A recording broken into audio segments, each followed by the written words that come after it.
Hi, my name is Rachel Gamboa, and I will be doing my topic on disabilities with the theory of ecological systems. So, what are disabilities? As disabilities do not come with a single definition, it rather reflects upon many aspects. So, these aspects include having a risk of or at an increased risk of chronic physical, developmental, behavioral, or emotional conditions. So, a disability can be any condition of the body or mind that makes it more difficult for the person to do certain activities or be able to interact with the world around them. According to the Health and Human Services, there are 1 in 7 children ages 3 to 17, which is roughly 14%, who identify with having a developmental disability.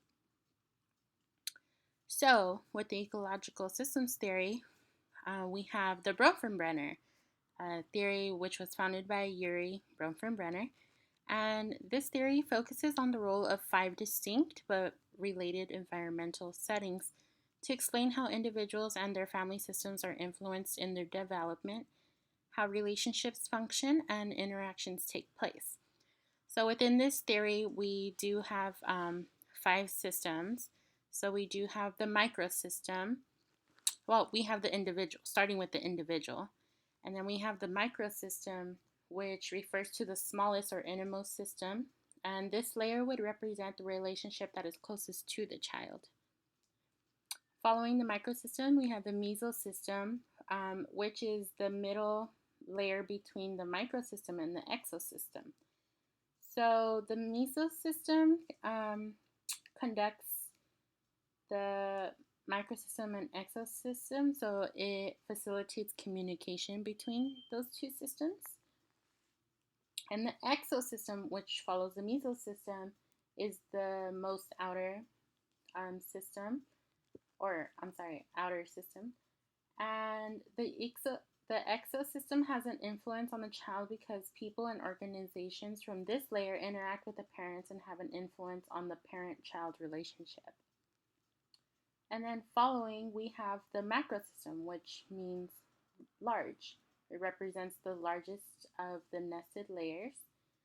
And the aspects within this layer influence the child in an indirect manner. And following that, we have the chronosystem, which chrono we know means time. And this layer encompasses time-related influence on the individual. So with the Bronfenbrenner theory, there are many points of entry when looking to improve the life situation and developmental well-being of an individual with a disability. So, we could see positive aspects and negative aspects, with an individual with disability and their systems, their ecological systems. So, with the microsystem of those with disabilities, according to the New York Times, a body of research actually shows that when children help with the education of a brother or sister with a disability, the outcomes are often good for both of them. So I do have a little clip. I'm sorry. I do have a little clip that I would like to show. You can do that.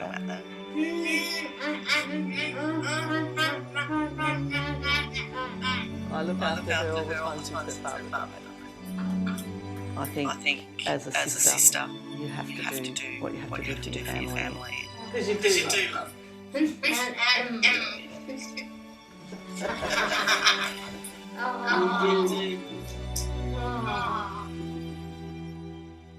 Sarah, that's a pretty typical day for you and your sister Jo, your younger sister. How long has she been living with you? I've been living with her for 4.5 years since So you moved into her home. I moved into her home. You have two older brothers. Did you expect to be her carer once your dad died? Yeah. I think I've known since I was 15 that that'd be my job. Okay, so in that video we see the positive relationship between the siblings. And then we also have, a negative where also according to several studies that indicate that low-income families are more vulnerable due to having less access to resources that a child with a disability may need. So, as with the siblings, we see how the microsystem to the individual can affect them, positively, as we saw in the video.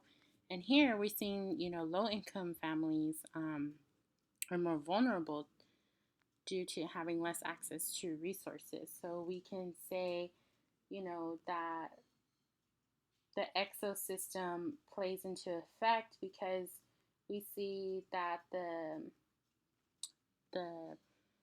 low income affects the parents, which will affect the child, and their resources and the needs that they may need. Also, in a study conducted by Vanessa Pfeifers, she sees challenging behavior by a disabled person to be presumably influenced by the group atmosphere, which is the microsystem, and by positive interactions between his or her parent and staff member, which is the mesosystem, which may be influenced in turn by the organizational culture, which is the exosystem, which may be influenced by societal values, which is the macrosystem. So, furthermore, a person with disabilities' behavior and the ecological systems change over time, which is a chronosystem, and these 5 environmental layers were used as a sensitizing concepts in this qualitative study to identify the influences of the organizational environment of residential disability service organizations on challenging behavior in residents with intellectual disabilities. So, this is talking about a residential disability service organization and how an individual who's disabled, how their behavior can be influenced by the group atmosphere, or continue the systems that I had previously mentioned.